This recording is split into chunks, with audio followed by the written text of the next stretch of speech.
kanang mga tao nga maghigugmaay niya or nagkahigugmaay o niya nagkita sila unsa dayoy unang huna-hunaon or buhaton.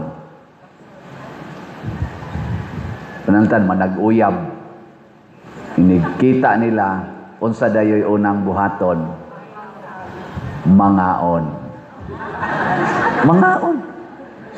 Tanawa ng mga naghigugmaay nga mga kaliwat mag-reunion, unsa man dayoy dadon, pagkaon. Normal gina. Karon kay nagkatipon man ta unya naghigugmaay man ta, unsa may atong unang buhaton, mangaon. Mangaon. Muna kining atong gisaulog nga Eucharistia, pagkaon ni, bangkete ni siya, kaon niya kay ang Ginoo nahigugma man nato, pag-anhin niya sa kalibutan, gipadala niya ang iyang anak isip pagkaon. Hilingi ay mong tupad ing na kapilan na ka nakakaon o Ginoo. Matan mauna siya. Kanusa man sad mulami ang pagkaon. Kay na may usahay ang pagkaon, lami usahay, way lami. Unsa may mga panahon nga ang pagkaon lami. Una gyud basta giganahan kas pagkaon. Kinsa dinhi ang giganahan nga mukaon ni Kristo ta sa kamot. May jutay rawa katunga. Lahi day inyong giganahan kanon karon. Ikaduha, kanang wa kay sakit. Wa kay sakit, bakit masakit to ka? Wa lami pagkaon. Kinsa dinhi ang dunay sala nga babag sa pagkaon ni Kristo, dili mo ganahan mo kaon ni Kristo, or bisa ganahan ka mo kaon kay naamang kay mortal sin, nagpuyo-puyo man ka, civil married ra, nag same sex union pagyod, nagkabit-kabit pagyod, mawa nay lami ang pagkaon. Basta daghang itag sala, way lami. Kay ang sala gitawag man nagsakit, unya ang makasasala masakiton. Nga ikatulo, ang pagkaon maway lami basta makahilo, makamatay ba? Nga nahibaw kang makamatay na. Kinsa ninyo dinhi ang mukaon gyud og buriring ta sa kamot. Hadlok mo no, pero naman sa uban mukaon gyud ana. Pero managana ka basta nahibaw kang makahilo na, murag mawagid imong gana. Nya unsaon man aron mulami ang pagkaon, kinahanglan kay kana manggong gana kauban na sa gugma. Pero ang gugma dili kanunay kauban sa gana. Mao na ang gigamit sa Ginoo, for God so loved the world. So ang gugma gyud maoy hinungdan nganong magluto ka, nganong mangaon ta, kay naghigugmaay, dili lang kay giganahan ra. Kinsa dinhing mga banag asawa nga hangtod karon do na gid moy time at least once a month nga kamurag yung duha mangaon ta sa ngamot. Awa na. Huy, hasta kamo. Ana pa na din ko din. Kanasan nagmahay na sa duha may bana. Di ba? Ang ako lang baka nang naibana. May ginang naaoy. Importante kay na mangaon man ganing pari og madri once a month. Ang gani mi ginagmay ng ana. Kamo na noon nga banag asawa gid mo. Ay maka-develop pa ginas gugma. Gugma ba? Mo spend gyud mo time nga kamo ra gyud duha mangaon. Bisan lang og anak mo sa inyong balay. Magmantika mo og hipon nga inyong itunlog sa kana ganing mangga nga kanang Indian, daghan marong Indian mango nga kana ganing kuan, palit lang mo nya magkaon mo, maghinungitay mo. Mo pisik diri ang hipon, imusan pahid-pahiran, no? Ingon day mo ba na hilas ba ni mo ako lipahidan na. Ay ayaw basta kaon namong duha okay kay na. Mga igsoon, unsa may meaning aning kinabuhi? Kini ingon mas Kristo, ako ang pagkaon nga naghatag og kinabuhi. Ang tanang pagkaon gawas ni Kristo naghatag og kamatayon.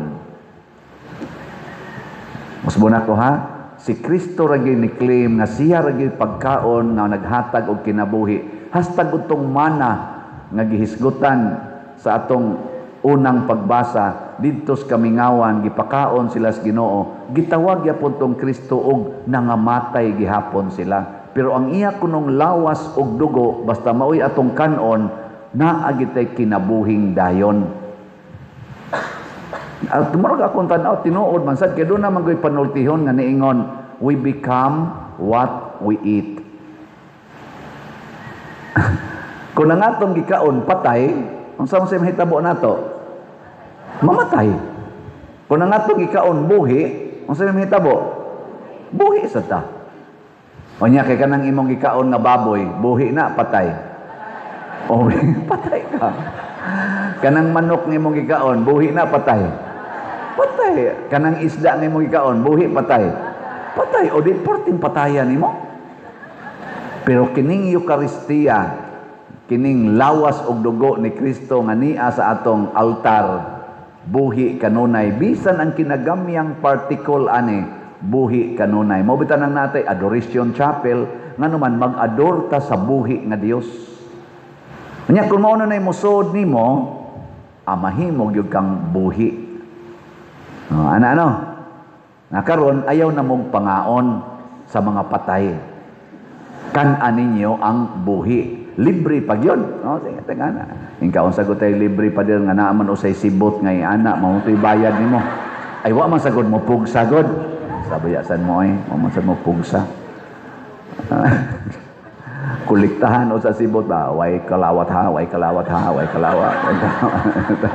Di ka muhog, wa kay kalawat. Pero nasa giuban di gyud muhog sa sibot. Mao pay mag-una diri kalawat. Dako ra kay ka nga, amen. Wa na ba gyud muhog sa sibot? Gitawag na sila mga gate crosser. Kana bang manood lang mangaon wa katampo. Itaw joke ra na ha si Kristo. Ay sug sa tingin mo sibot na unsang san mo. Na siya. So ato sang pamalandungan unsa may gipasabot ni Kristo aning mabuhi nga siya mismo nagbitay man sa krus, namatay man. Hastan mga apostolis namatay man sa atong meaning sa kamatayon. Unsa man dining kinabuhi nga gisulti ni Kristo, doon na ni tulo ka para nako sa akong nakatunan, tulo ka kahulugan.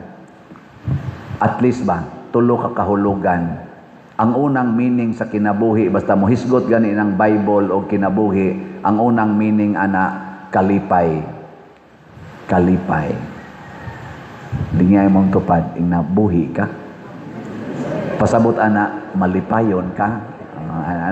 So sugod karon ingna ninyo mga banag asawa sa inyong mga anak ikabuntag, dai buhi pa ka. Nya magkusmod na gyud imong asawa, dai mustang kinabuhi. Basta ang unang meaning sa kinabuhi, muhisgot kita kalipay. Ang sunod nga meaning sa kinabuhi, way sala, kabalaan. Kabalaan, way sala. Adi tingali ingong yung perfect nga way sala, basta minus kag sala ba? Kalimpyo, kabalaan. Mao nay kinabuhi. Tanawa ra na inyong balay nga daghang ing lawa-lawa, daghang kaing abog, perting hugawa, mingo ka, unsa man ni? Di man ni mga buhi, mga tao din, patay naman tingay ni sila. Pero og limpyo kayo, murag ni agyoy kinabuhi, no? Mo kasabot.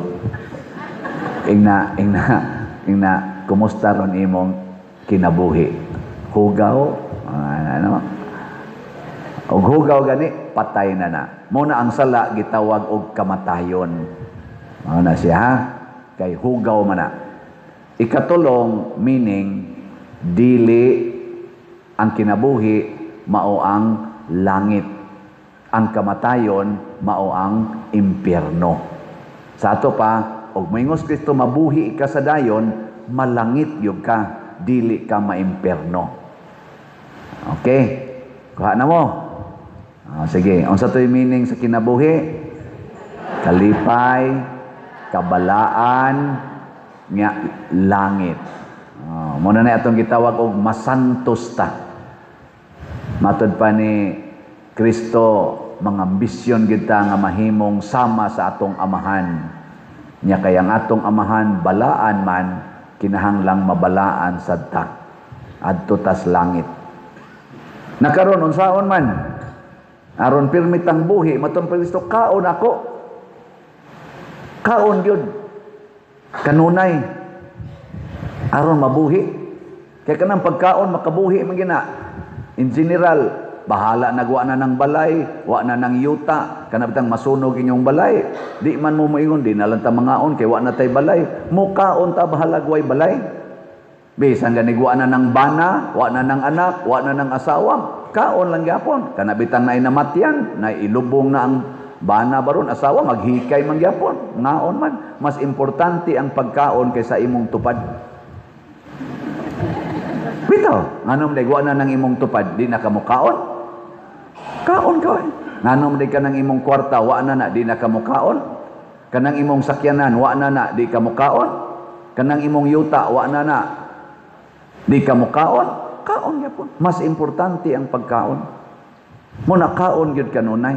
Nya unsaon man pagkaon si Kristo, duha ka paagi na ay gitawag natog real eating, na asay gitawag natog mystical eating. Ang real eating sa atong pagtuo kining Eucharistia. Kaon, simbag yun, pangalawat yun.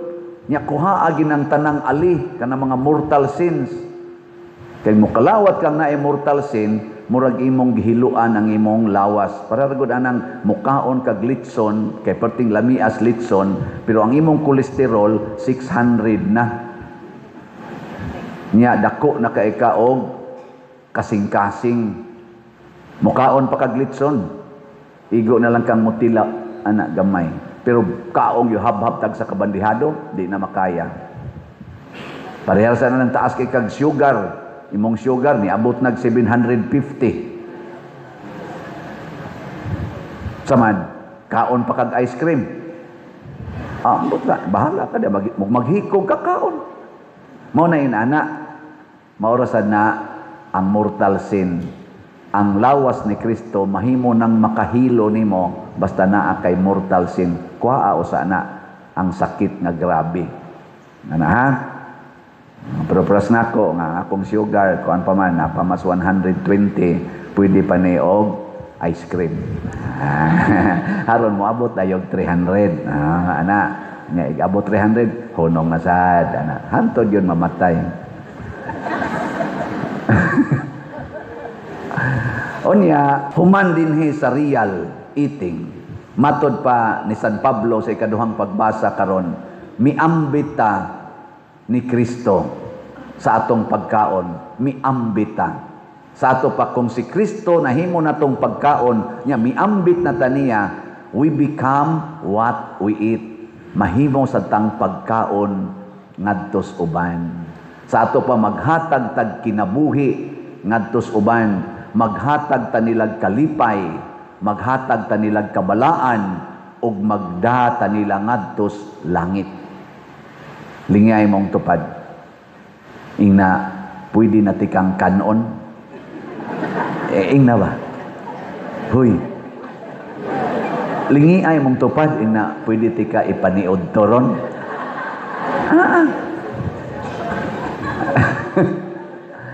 Dinis atong parokya. Unsa may atong pagkaon.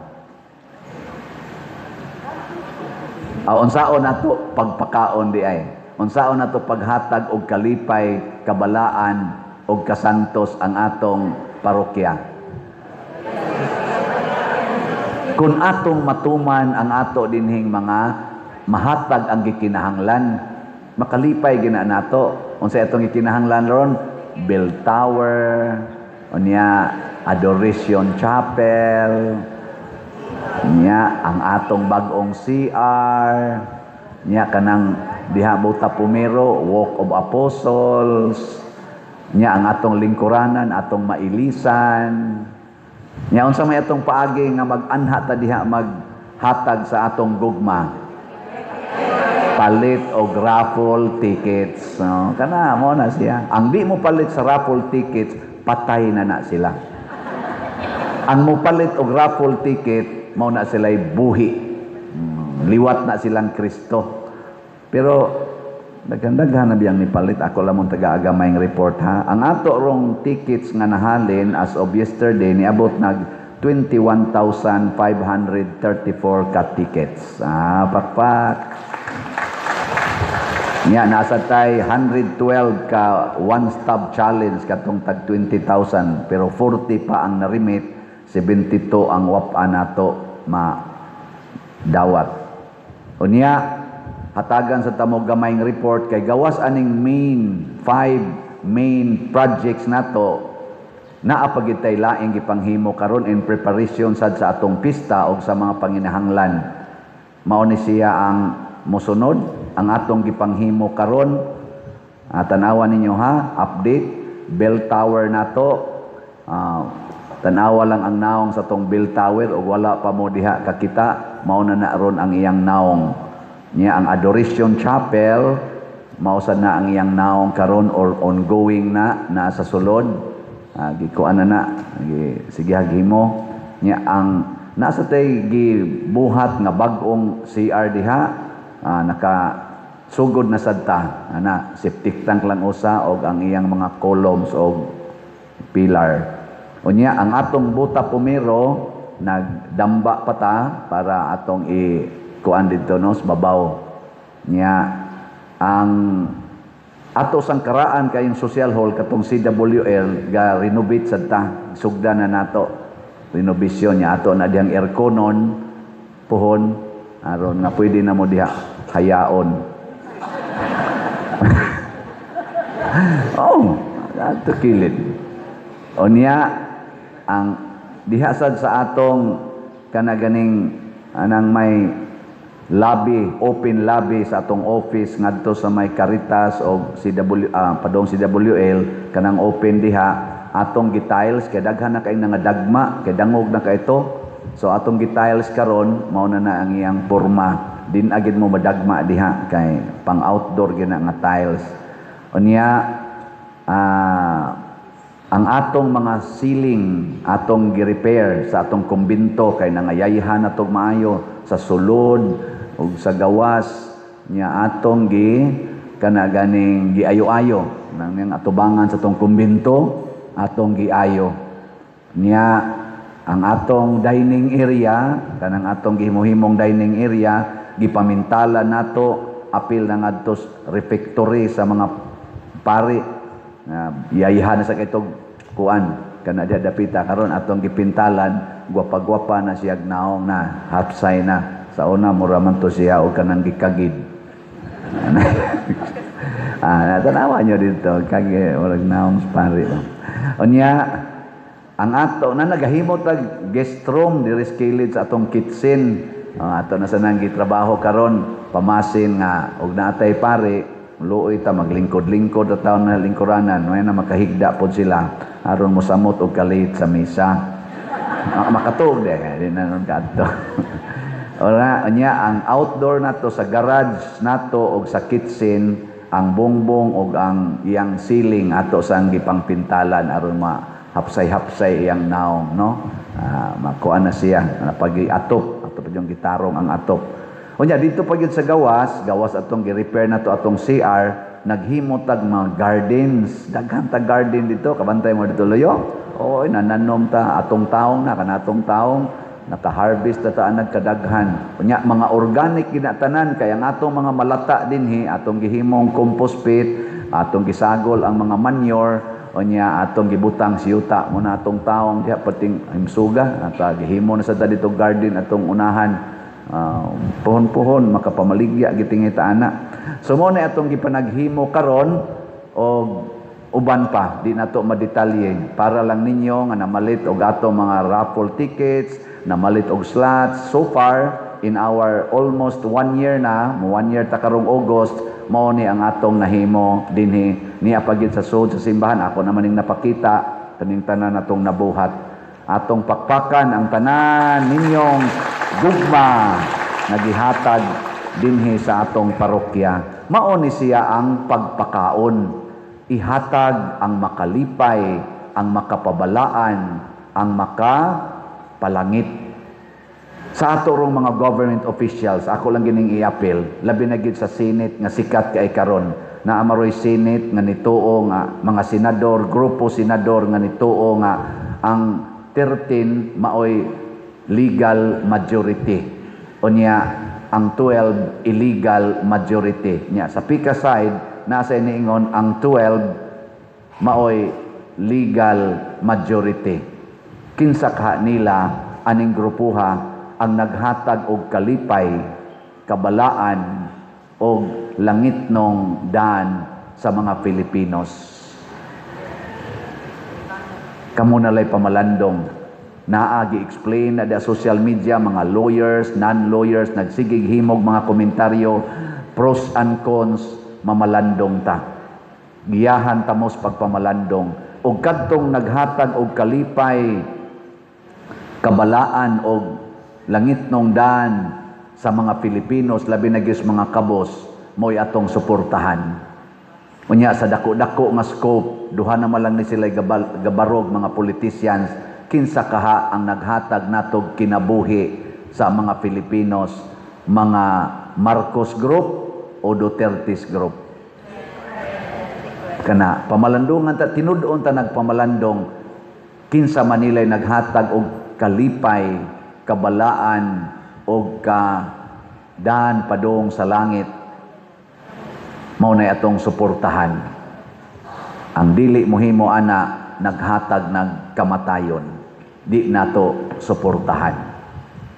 Manindog ta mga buhi.